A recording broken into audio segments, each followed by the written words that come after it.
성도 여러분, 한 주일 동안 평안하셨습니까? 저는 지난주에는 오레곤 합회, 저희 교회가 소속되어 있는 미국인들이 모이는, 여기도 다 미국인들이시죠? 야영에 참석해서 은혜 받는 시간, 한 주간을 보냈습니다. 2주 만에 또 다시 뵙게 돼서 더 반가운 것 같습니다. 오늘 설교의 제목은 No Cross, No Crown. 무슨 뜻입니까? 십자가 없이는 면류관도 없다. No Cross, No Crown. 이 의미는 기독교인이나 기독교인 아닌 사람이나 굉장히 많이 쓰는 격언처럼 되어 있는 그런 하나의 속담 내지는 그런 어떤 명언처럼 여겨지는 제목입니다. 우리가 그리스도인의 삶을 살아가면서 이 제목을 음미하면서 오늘 주실 하나님의 말씀을 통해서 우리 마음속에 교훈을 삼으면 좋을 것 같습니다. 본문의 말씀 히브리서 9장 11절로 15절 말씀입니다. 그리스도께서 장래 좋은 일의 대제사장으로 오사 손으로 짓지 아니한 곧 이 창조에 속하지 아니한 더 크고 온전한 장막으로 말미암아 염소와 송아지의 피로 아니하고 오직 자기 피로 영원한 속죄를 이루사 단번에 성소에 들어가셨느니라. 염소와 황소의 피와 및 암송아지의 재로 부정한 자에게 뿌려 그 육체를 정결케 하여 거룩케 하거든 하물며 영원하신 성령으로 말미암아 흠없는 자기를 하나님께 드린 그리스도의 피가 어찌 너희 양심으로 죽은 행실에서 깨끗하게 하고 살아계신 하나님을 섬기게 못하겠느냐. 이를 인하여 그는 새 언약의 중보니 이는 첫 언약 때에 범한 죄를 속하려고 죽으사 부르심을 입은 자로 하여금 영원한 기업의 약속을 얻게 하려 하심이니라. 자, 이 말씀은 예수 그리스도께서 희생 제물이 되셔서 우리에게 영원한 기업을 얻게 하신, 정말 예수 그리스도가 구약의 표상이었던 모든 것들에 이루신 실체임을 보여주는 말씀입니다. 구약의 제사 제도를 통해서 이스라엘 백성들이 죄의 용서를 받았던 그것을 통해서도 하나님께서 너희의 죄를 용서하시고 회복하시고 하나님과 함께 하심을 경험케 하셨는데, 실체 되시는 예수 그리스도께서 그렇게 십자가에 돌아가셔서 희생하신 그것은 얼마나 우리에게 큰 위안과 용기가 되느냐 하는 것입니다. 그리고 그의 희생이 얼마나 값진 것이냐 하는 말씀이 이 본문의 구절 가운데 담겨져 있습니다. 합회 야영의 소식을 좀 말씀을 드리죠. 일주일 동안 하는데 이 야영 집회는 우리 재림교회의 유산과도 같은 것입니다. 이 교회 초창기부터 옛날에는 장막 부흥회라고 그랬습니다. 장막이라는 건 텐트를 실제로 쳤기 때문입니다. 지금은 철제 텐트를 치는데 이 메인 파빌리온 본관이라고 할 수 있겠죠. 제일 많은 사람이 모이는 그곳에 철제로 이렇게 텐트를 쳤다가 또 거뒀다가 하는데, 옛날에는 텐트를 쳤습니다. 그래서 이스라엘 백성들이 정말 광야 생활할 때 텐트를 치면서 말씀에 집중하고 하나님과 교제하는 시간을 가졌던 것처럼 그렇게 야영 집회를 일주일간 하면서, 과거에는 일주일도 더 했습니다. 열흘 하고 몇 주씩 하는 경우도 있었습니다. 요즘은 일주일도 채 못하는 그런 합회들이 많이 있는데, 이런 장막 집회가 저희 합회도 100년이 넘었더라고요. 그 전통이 100년이 넘었더라고요. 이 장막 집회를 통해서 많은 사람들이 회심하고 또 다시 우리의 신앙을 새롭게 하고 하는 그런 일들이 100여 년 동안 우리 교회에 내려온 중요한 유산이라고 생각이 됩니다. 근데 요즘은 이제 많은 재미거리들, 다양한 프로그램들, 좋은 강의들, 이런 것 때문에 핵심적이고 진지하고 신앙적인 그 부분에 집중하는 것보다는 다양한 좋은 어떤 잔치집에 가는 그런 느낌으로 별로 사람들이 옛날에 느꼈던 그 감흥들이 없다, 그런 분위기였습니다. 저도 남의 집 잔치에 가는 느낌으로 지금 4년 동안 참석을 했습니다. 올해 지난주까지 4년 동안 참석하면서 지난 한 3번 참석했을 때는 그런 느낌으로 갔어요. 미국인들의 행사에 제가 거기 소속되어 있는 목사니까 가서 봉사하고 또 노동하고 또 뒷정리하고 안내하고 뭐 수금 역할도 제가 하니까 수금 집사 역할하고 가서 그 일들을 하면 뭐 내 임무는 다 하는 거지 이렇게 생각했습니다.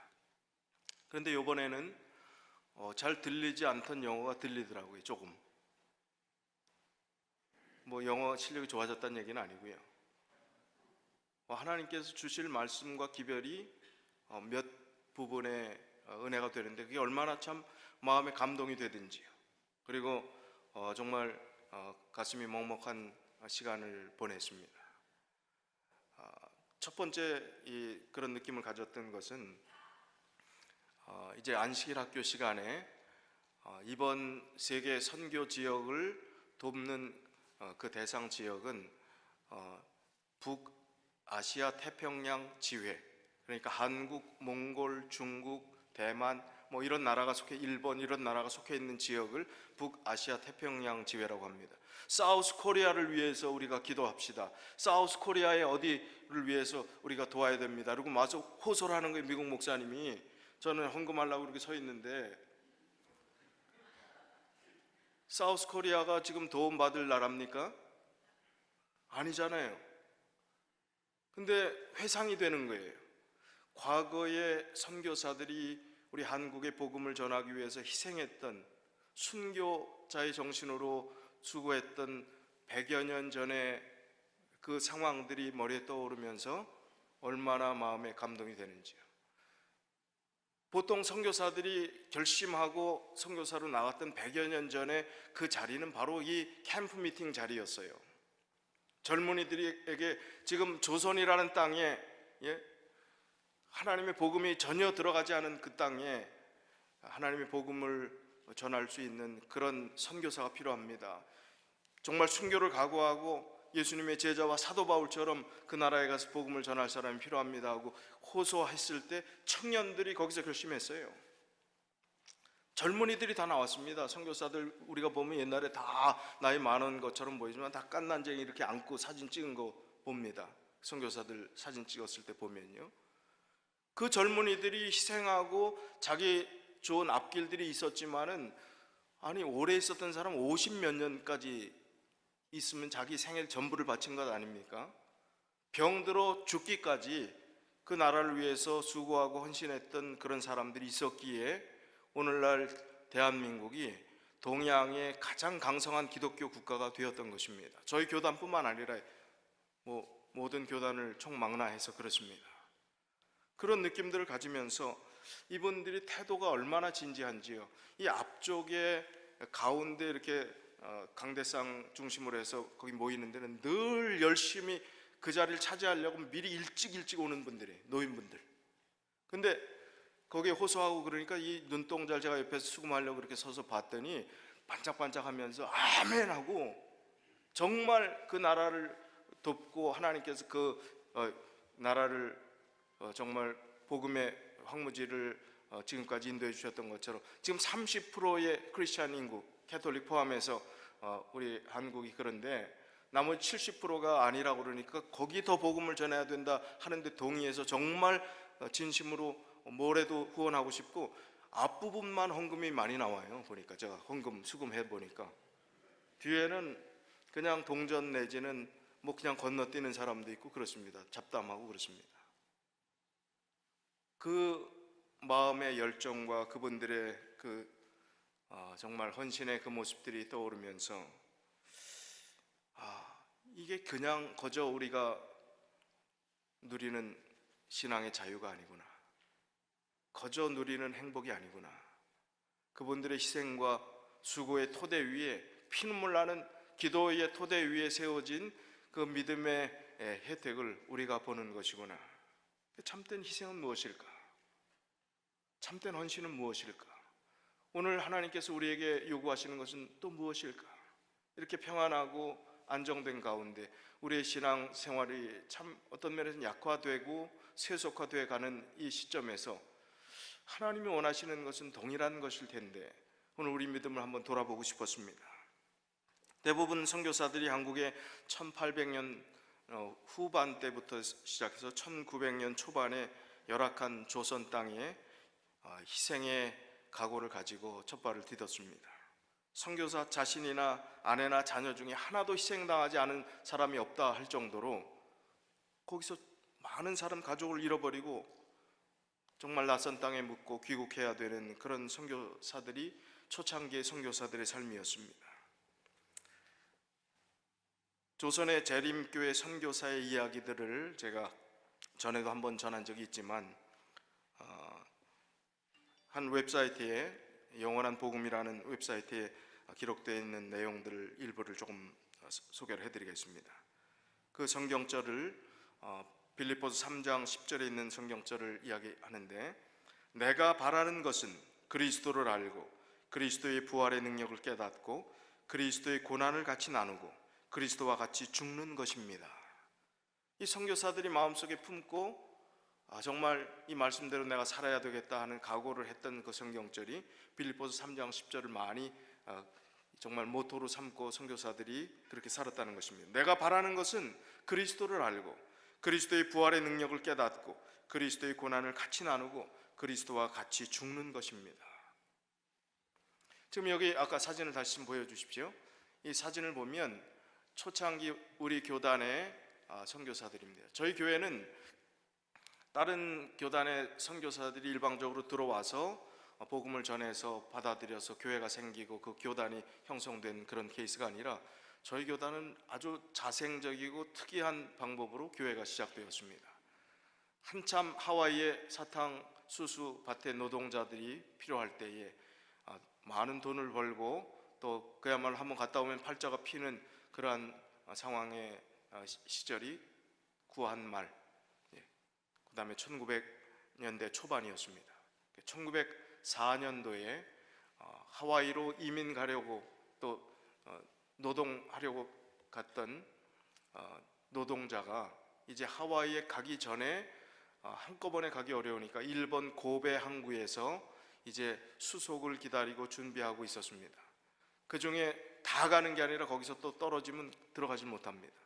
거기에서 이제 정박한 기간 동안에 그 주변을 돌아보던 한 두 사람의 하와이를 가려고 했던 그 노동자 두 사람이 긴 간판을 발견하게 됐습니다. 이미 그 전에 기독교가 한국에 들어왔기 때문에 기독교 신앙을 하고 있던 터였습니다.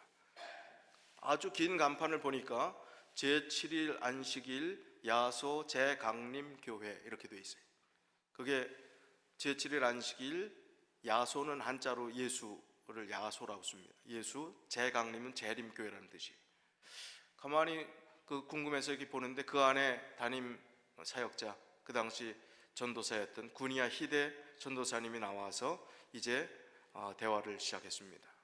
일본말도 하고 한자로 써가면서 필담을 나누면서 이 교회가 어떤 교회이며 성서적으로 살아가는 신앙이 바른 신앙이며 말씀대로 순종하는 것이 하나님의 뜻인 사실들을 깨닫고 거기 정박한 기간 동안 성경 공부를 열심히 해서 이제 그 두 분이 침례를 받게 됩니다. 그리고 최초에 한국에는 단 한 명도 없는 그때의 재림 교인이 일본에서 됩니다. 그러면서 이 두 분 중에 한 분은 하와이 합격해갖고 가고 한 분은 이제 퇴짜 맞고 다시 한국으로 오는 그 배편에 독립운동가 임기반 씨를 만나게 됩니다. 그분은 다른 이미 기독교 신앙을 가지고 신앙생활을 하는 열심히 있는 분이었습니다. 아주 든든한 재정적 여러 가지 든든한 배경들을 가지고 있는 분이었습니다. 이분과 만나서 신앙에 대한 이야기를 했더니 처음 듣는 얘기, 성경에 정말 그런 일이 있었는가, 십계명이 정말 안식일 오늘날의 일곱째 날 토요일인가 깜짝 놀랐습니다. 그분이 거기서 그 신앙을 받아들이게 됩니다. 그리고 그분 중심으로 해서 평안남도 선돌이라는 곳, 또 순안이라는 곳, 그곳에서 이제 많은 사람들이 알지도 못하고 사역자도 없는 가운데 평신도들이 그 복음을 받아들이는 짧은 그 지식을 가지고 전했는데 사람들이 모이기 시작했습니다. 그래서 그 다음 해 1905년에 첫 선교사로 이제 한국에 온, 이제 교인이 어느 정도 준비가 됐을 때 선교사를 파송을 했는데 그 선교사가 이 사진 카메라 든 뒷분 바로 앞에 있는 분, 그분이 스미스 선교사입니다. 그 가족이 제일 먼저 우리 재림교회에 선교사로 온 분입니다. 이분이 복음을 전하고 자녀 둘을 잃어버렸어요. 어린 자녀. 지금 보면 나이가 좀 들어 보이는지 모르겠지만 젊은 나이들입니다. 5살짜리, 11살짜리 두 자녀를 잃어버렸어요.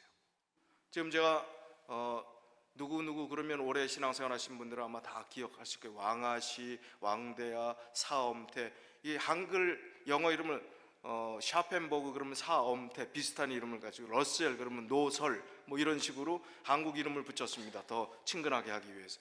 지금 여기 사진에 보이는 다 말씀을 드릴 수가 없고, 이 왼쪽에 여러분들 보실 때 왼쪽에 까만 양복을 입은 그분도 웽글러라는 분인데, 왕아시라 한국 이름을 붙였던 그 선교사입니다. 이분도 병으로 죽었어요. 선교사에 나와서. 그러니까 제대로 그 옆에 지금 가운데 앉아 있는 여자분도 일찍 돌아가셨습니다. 그 샤펜버그라는 분입니다. 지금 제가 다 말씀을 드릴 수가 없고, 제일 오른쪽에 코스염을 기르고 앉아 있는 그 선교사에 대한 이야기를 조금 드리겠습니다. 이분은 러셀 선교사입니다. 노설이라고 한국 선교사 이름을 그렇게 붙였습니다. 이분은 1908년 6월 달이 결혼식 했던 때입니다. 결혼식을 어디서 했냐면 오레곤주 로즈버그에서 결혼식을 했어요. 의대 졸업생입니다. 아주 수석 졸업했어요. 장래가 촉망된 그분이 조선 땅에 하나님의 복음이 필요하다는 것, 그리고 먼저 3년 전에 선교사로 갔던 그 자녀가 둘째가 죽을락 말락하고 아주 힘들었을 때입니다. 하나는 죽었고, 그럴 때 이 자녀를 살리고 또 도와주고 선교사가 필요하다는 것을 이제 깨닫고 자기가 자원을 했습니다. 인도로 가겠냐? 인도는 이미 길이 닦여져 있는 곳이고 조선은 황무지 같은 곳이었습니다. 어딜 가겠냐? 조선을 가겠다고 선택을 했습니다. 이분이 결혼식 하자마자 그 부인도 의과대학 2년을 다녔던 분이고 간호사도 했던 분인데, 두 분이 배를 타고 한국에 30일 넘게 가는 그 여정이 신혼여행이었어요. 무슨 신혼여행이 그런 신혼여행이 있습니까? 얼마나 힘들고 어려운 풍랑을 만나고 한국까지 도착하는 날이 1908년 9월 24일인데 도착하는 날 환자를 바로 그냥 짐 풀자마자 환자를 봐야 될 그런 상황으로부터 시작해서 그가 봉사했던 기간 동안 20만 명의 환자를 봤다고 그래요. 20만 명. 근데 한국의 수준이 얼마나 기가 막힌 의료 위생 상황이 그 당시, 정말 좀 이따 식사하실 때 조금 생각을 안 하시면 좋겠어요. 제가 지금 말씀드리는 거는요. 뭐 수술대가 있습니까? 나무 판자 해갖고 이렇게 만들어 놓고 그게 수술대라고 해놓고 진료실이라고 해놓고 했는데 수많은 사람들이 대기하고 있는 겁니다. 한 번은 젊은 학생, 여자분이 와서 수술을 하는데 마취를 하자마자 입에서 기생충 덩어리가 이렇게 나왔대요. 기생충 덩어리가. 그래서 거의 죽을 뻔했다는 거예요. 그때부터 모든 사람 수술하기 전에 기생충부터 제거를 해야 된다는 그 개념을, 모든 사람이 기생충이 다 있었던 거예요. 어떤 사역자는 지금 믿어지지가 않아요. 여기 1.8을 잘못 썼는지 하여튼 어디 제가 고칠 수가 없으니까 거기 나온 거 18pt의 기생충이 나왔대요. 18pt. 5m가 넘는 거 아닙니까? 18pt면 어떻게 꼬불꼬불 감겨졌는지 모르지만 1.8을 잘못 쓴 게 아닌가 제가 생각될 정도로 그렇게 나오고, 또 어떤 남자의 경우는 창백해서 폐결핵으로 봤는데 그게 아니라 회충이 한꺼번에 70마리가 나왔대. 지렁이 굵기 제일 굵은 거 10인치에 이르는 그게 70마리가 나왔다는 겁니다. 그때 조선 사람들의 위생 상태가 어땠는가? 아니 그거를 다 감내하고 그걸 감당, 한번 생각을 해보십시오. 그 수술하고 환자 그 하는 그것만 해도 그렇게 참 어떤 면에서 메스껍고 역겨운 상황들인데 잘 씻기나 했겠어요? 목욕 뭐 일주일에 한 번씩 하던 시절이 있었지 않습니까? 옛날 목욕탕 가는 날 해갖고 저희도 일주일에 한 번씩 했잖아요. 집에서. 겨울에는 더 못하고. 지금 매일 샤워하는 그런 개념이 아니에요. 한 달 내내 씻지도 않았던 사람들, 1년 내내 몇 번 씻을까 말까 했던 그런 열악한 위생 상태에서 선교사들이 생활했던 것 한번 보세요. 밥 먹으라고 와서 이렇게 밥 차려놓으면 파리가 새카맣게 앉는 거예요, 그 위에. 그걸 어떻게 해요? 파리 쫓아내면서 같이 먹고, 파리가 알을 깠는지 뭐라 했는지 모르는 걸 먹고 이렇게 살아. 수세식 화장실이 있었을까요? 아니에요. 첨벙 알잖아요, 첨벙. 그 낮으면 어떻게 되는지 아시죠? 그런 시절을 보냈던 그런 상황 가운데서 자녀를 다 잃어버리고, 정말 자신도 병들어 갖고 죽을 뻔한 고비를 숱하게 넘기고 했던 이분들의 그 헌신과 희생, 정말 얼마나 값진 희생입니까? 제가 헌금 수업하고 서 있는데 빚진 자의 심정이 뭔가 하는 게 탁 느껴지더라고요. 가슴이 울컥하더라고요. 아, 복음의 빚진 자. 저분들이 그 복음을 전하고 한국교회의 기틀을 세우는 데 역할을 하지 않았다면 내가 어떻게 복음을 알 수 있었을까? 나에게 어떻게 복음이 전해질 수 있었을까? 그 수고와 또 여기 열심히 있는 그 미국 노인분들의 그 간절한 그 눈빛을 보면서 얼마나 큰 감동이 되었는지요. 우리 민족의 구원을 위해서 하나님께서 그 사람들을 사용하셨던 것입니다.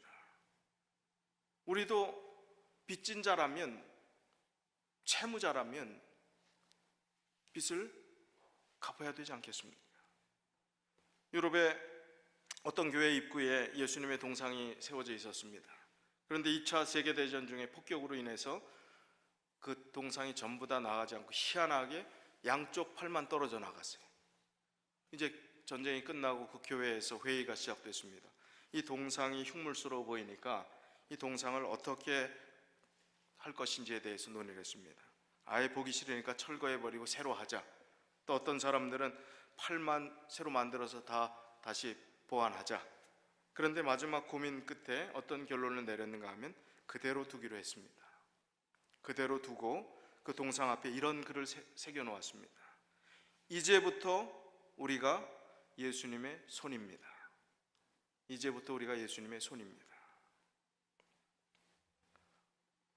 우리가 예수님의 손이 되어야 합니다. 예수님이 뭐 능력이 없어서 우리 손을 의지할 것은 아니지만 예수님께서 원하시는 그 사명을 우리와 같이 하자고 부탁하시고 당부하시고 또 호소하신 그 일들을 우리가 같이 해야 하는 것입니다.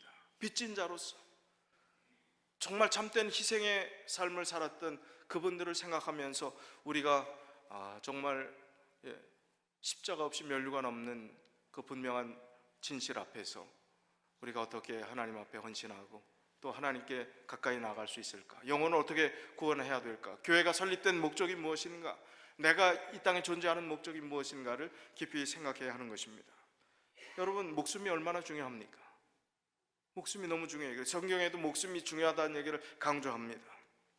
마태복음 6장 25절이요. 그러므로 내가 너희에게 이르노니 목숨을 위하여 무엇을 먹을까? 무엇을 마실까? 몸을 위하여 무엇을 입을까? 염려하지 말라. 목숨이 음식보다 중하지 아니하며 몸이 의복보다 중하지 아니하냐. 뭐가 중요하다고요? 목숨이 모든 것보다 중요하다. 먹고 사는 것보다 중요함을 여기서 이야기를 하는 것입니다. 또 마태복음 16장 26절에도 뭐라고 그랬어요? 사람이 만일 온 천하를 얻고도 제 목숨을 잃으면 무엇이 유익하리요? 사람이 무엇을 주고 제 목숨을 바꾸겠느냐? 목숨이 중요합니까? 이 세상 모든 걸 얻는 것보다 더 중요한 게 뭐라고요? 목숨이라고요. 자, 그런데 이 중요한 목숨을 예수님께서 뭐라고 말씀하시는지 보십시오. 마태복음 22장 37절.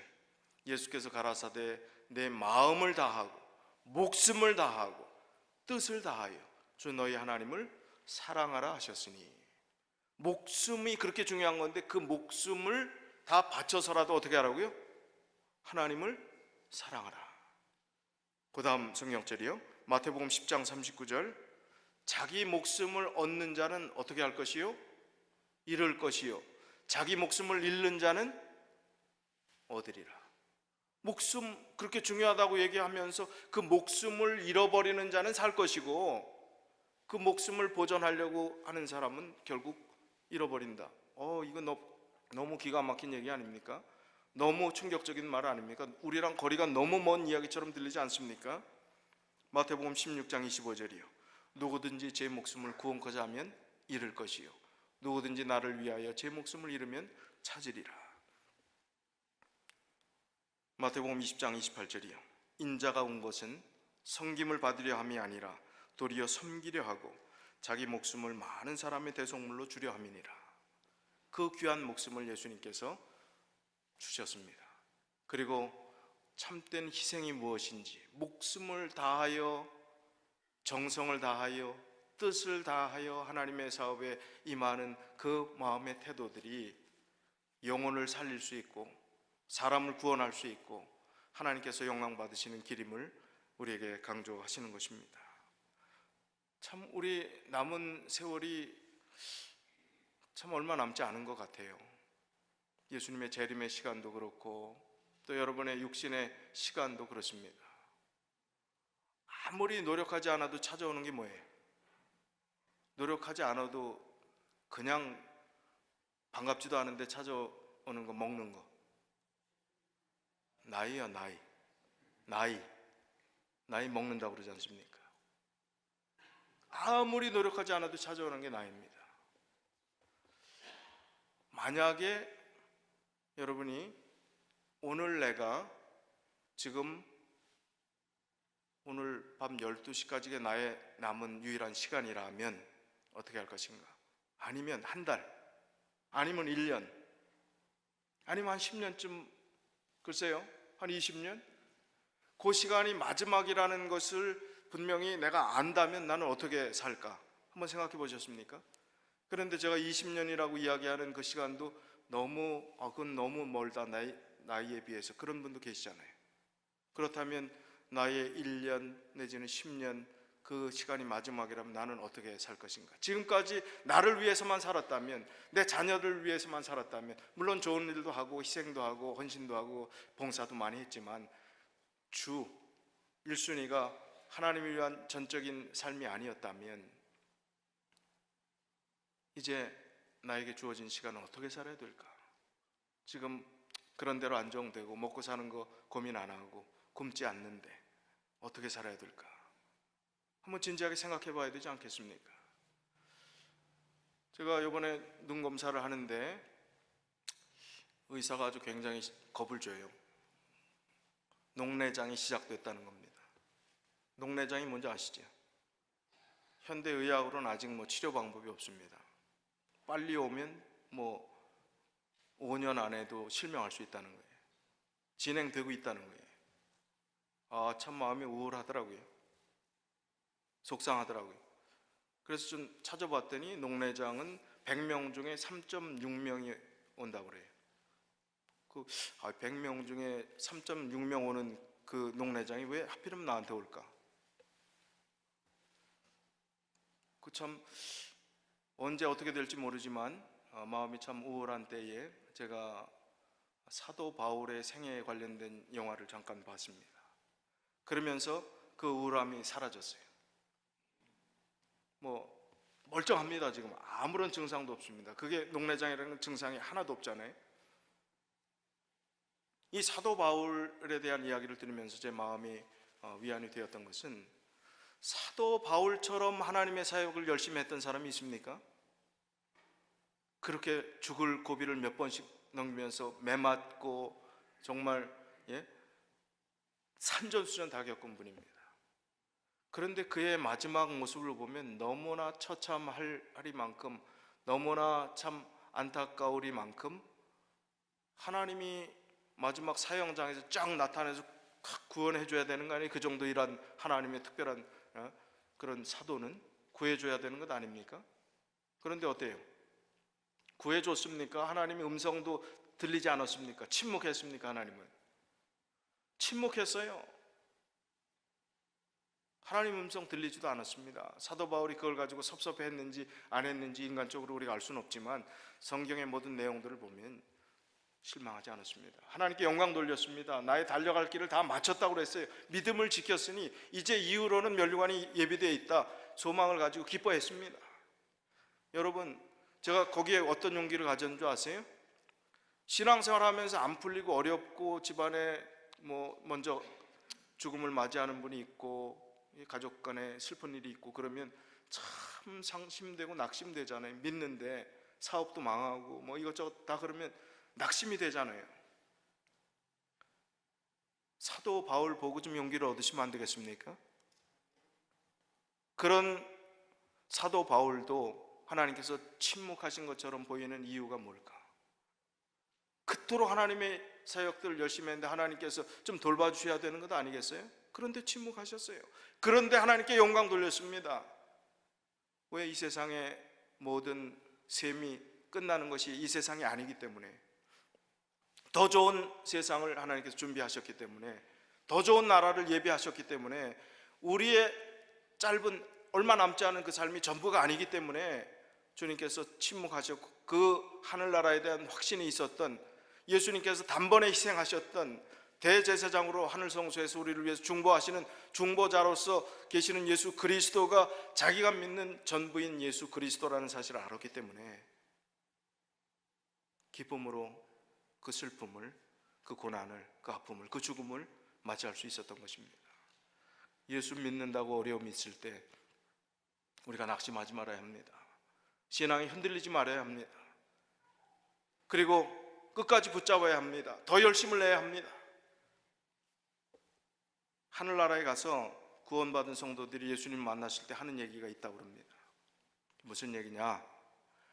순교했던 사람들이 특별히, 예수님, 제가 주님 위해서 순교까지 했지만 하늘나라에 와보니 하늘나라의 값이 너무 쌉니다. 순교하고 받을 만한 만큼 제가 한 일이 없습니다. 이 하늘이 너무 귀하고 가치가 있는 것이기 때문에 하늘이 값이 너무 싸다 이거예요.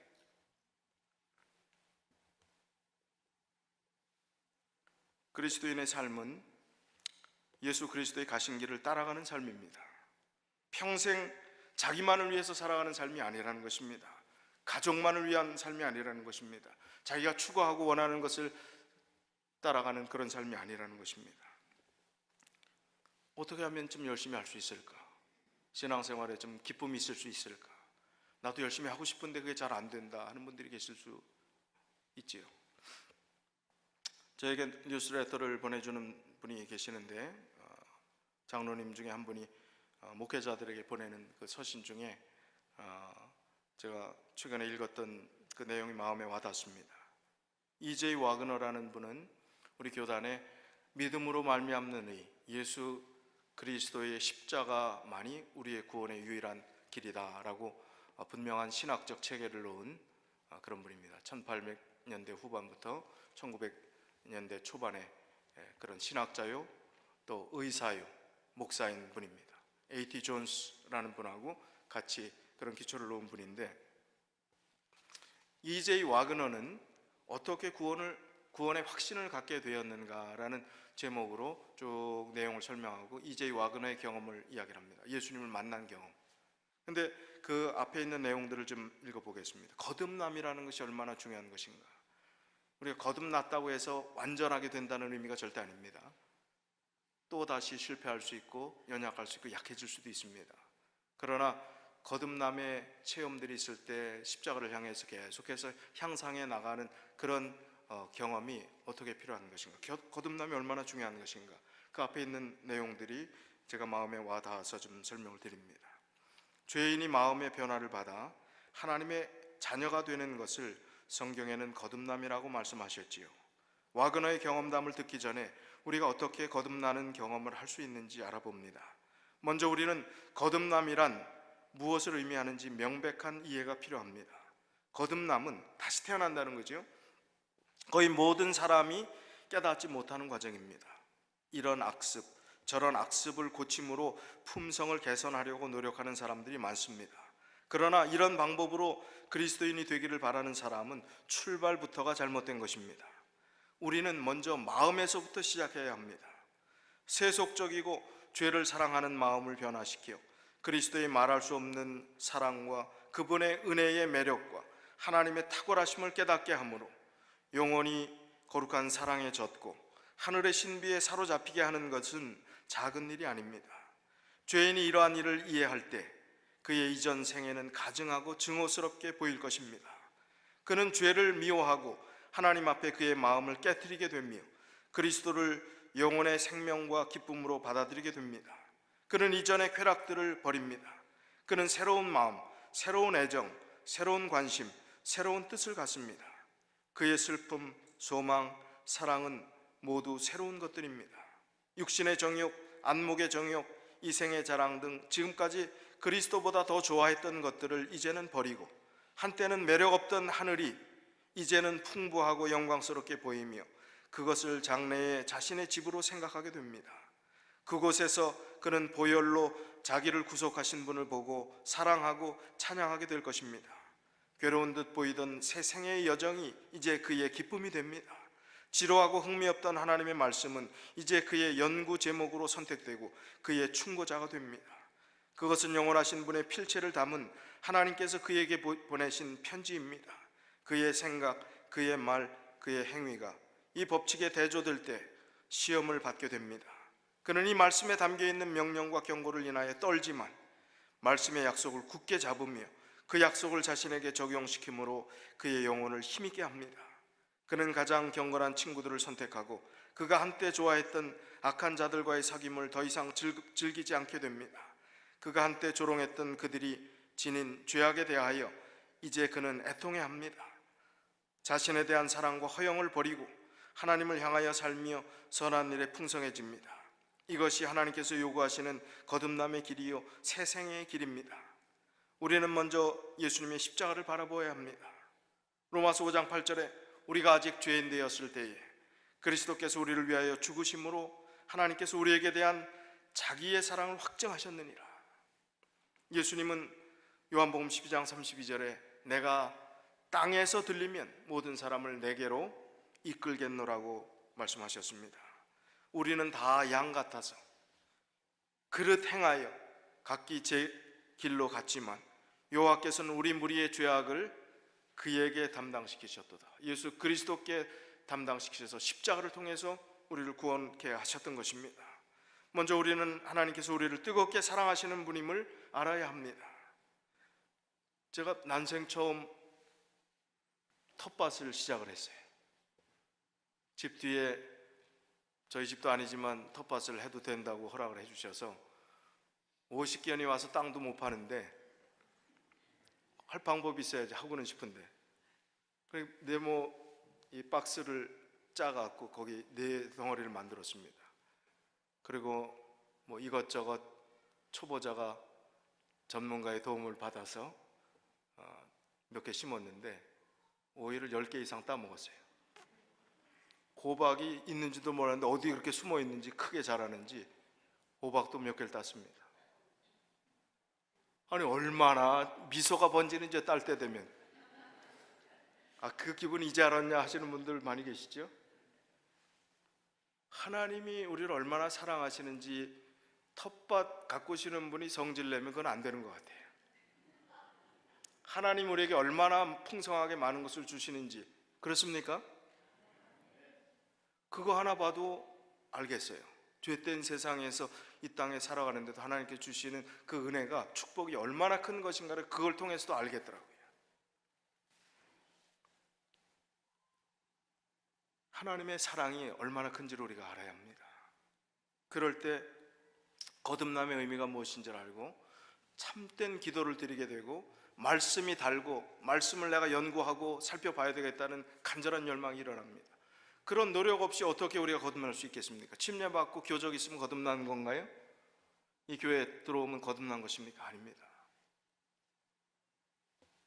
주님이 우리를 얼마나 사랑하시는지를 알 때 정말 나도 그 사랑하는 주님을 만나게 될 때 기도하고 말씀을 통해서 깨닫게 될 때 우리의 희생은 아무런 희생이 아닙니다. 지금 여러분 우리 재림교회 이 안식일 교회 신앙을 하는 것이 얼마나 많은 희생을 하고 여기까지 오신 줄 잘 압니다. 절대로 여러분 그 희생에 대해서 제가 폄하할 마음 전혀 없습니다. 너무 귀한 희생과 다른 교회에서 쉽게 신앙생활 하는 것보다 오히려 안식일 가게도 걸리지요. 뭐 이것저것 하지 말라는 것 많은 이 교회 오는 그 신앙이 많은 희생을 가지고 오신 줄 압니다. 그런데 한번 좀 물어보겠습니다.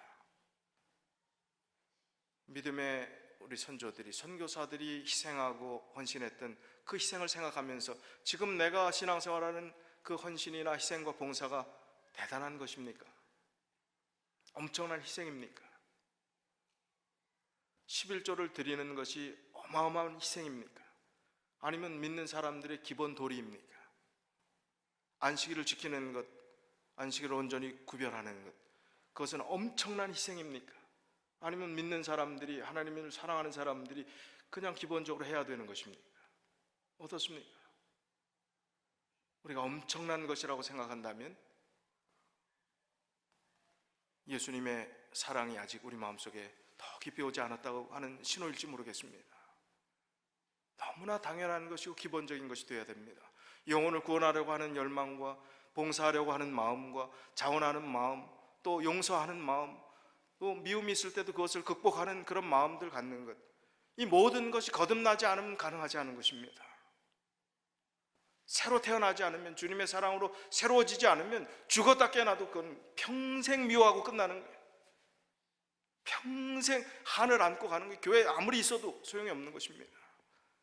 언제까지 우리의 세월을, 내일을 장담하지 못하는 그 세월을 사는 이 중요한 시기에 우리가 언제까지 그런 인간적이고 초보적인 믿음의 단계에 머물러야 되겠습니까? 이제 좀 단단한 음식을 섭취할 때가 되었습니다. 바르게 믿어야 할 때가 되었습니다. 시간이 얼마 남지 않았기 때문입니다.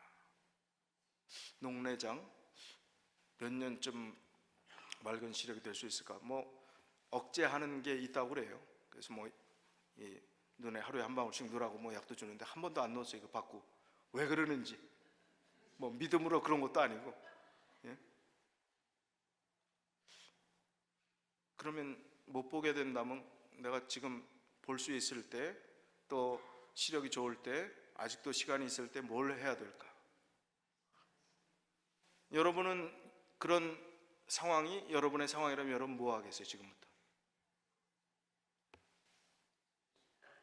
뭘 많이 해야 될까? 볼 수 없을 때 독서할 수 없잖아요. 말씀을 정말 더 열심히 많이 읽어야 되겠다. 근데 농내장 아니더라도 연세 드시면 침침해집니까? 침침하잖아요. 독서하기 어려우시잖아요. 내가 아직도 볼 수 있다면, 독서할 수 있다면 열심히 말씀에 집중하시길 바랍니다. 그리고 아름다운 것, 하나님께서 만드신 천연계, 창조하신 이 천연계를 눈에, 마음에 가득 담으면 좋겠어요. 하나님이 우리를 사랑하시는 게 얼마나 큰 것인가를 또 깨달았으면 좋겠습니다. 한 곤충학자가 개미를 대상으로 실험을 했습니다. 이 곤충학자는 개미들이 집단으로 이렇게 모여 사는 이 구멍에 나무 젓가락을 꽂아놓고 거기에 불을 질렀어요. 참 못됐지요? 이 불이 났을 경우에 개미들이 어떻게 대처하는지를 연구하는, 뭘 그런 것까지 연구하는지. 근데 뜻밖의 일이 일어났습니다. 불을 끄는 방법을 몰라서 개미들이 허둥지둥할 줄 알았어요. 근데 예상을 깨고 개미들이 일사불란하게 움직이는 것입니다. 처음으로 불을 발견한 개미가 자신의 몸을 불 속으로 내던지는 겁니다. 그 다음에 발견한 개미들이 똑같은 행동을 하는 거예요. 근데 얼마 되지 않아 그 불이 꺼지더라는 거예요. 나중에 이 곤충학자가 발견하고 깨달은 것은 이 개미의 몸에 있는 키틴질이라고 하는 성분이 불을 끄는 역할을 한다는 것입니다. 개미가 누가 뭐 훈련시켰습니까? 알려줬습니까? 불이 났을 때 전체를 살리기 위해서 자신이 희생하는 그런 모습을 보이더라는 것입니다. 성경의 잠언 6장 6절에 보면 어떤 말씀이 있어요? 게으른 자여 개미에게로 가서 그 하는 것을 보고 지혜를 얻으라. 이것은 열심히 없는 게으른 사람들에게 독촉하는, 재촉하고 열심히 성실하게 살아라는 성경 구절입니다. 그러나 우리가 영적으로 한번 적용해 보고 싶습니다. 영적으로 게으른 자여, 누굴 보고요? 개미를 보고 우리가 다시 한번 새로운 각오를 다져야 되지 않겠습니까? 희생한다는 것, No cross, no crown이라는 의미가 무엇인지, 빌립보서 3장 18절로 21절, 사도 바울이 눈물로 간절히 호소합니다. 내가 여러 번 너희에게 말하였거니와 이제도 눈물을 흘리며 말하노니 여러 사람들이 그리스도 십자가의 원수로 행하느니라. 너희의 마침은 멸망이요 너희의 신은 스토막, NIV 보면 스토막, 배요. 내 배를 믿으라고 그러잖아요. 무신론자들 하는 얘기예요. 그 영광은 저희의 부끄러움에 있고 땅의 일을 생각하는지라. 오직 우리의 시민권은 하늘에 있는지라. 십자가와 원수가 되는 삶, 부끄러운 삶, 땅의 일을 생각하는 자, 우리의 배를 믿고 나 자신을 믿고 내 스스로 나만을 위해 살았던 그 모든 삶에서부터 우리의 시민권은 하늘에 있는 자답게, 하나님의 백성답게 진정한 희생, 진정한 봉사, 진정한 사명을 하나님께서 촉구하고 계십니다. 오늘 그 사명을 정말 겸손한 마음으로 받아들여 주님의 뜻을 이루시는 우리 모든 믿음의 가족들이 다 되시길 바라면서 말씀을 줄이겠습니다.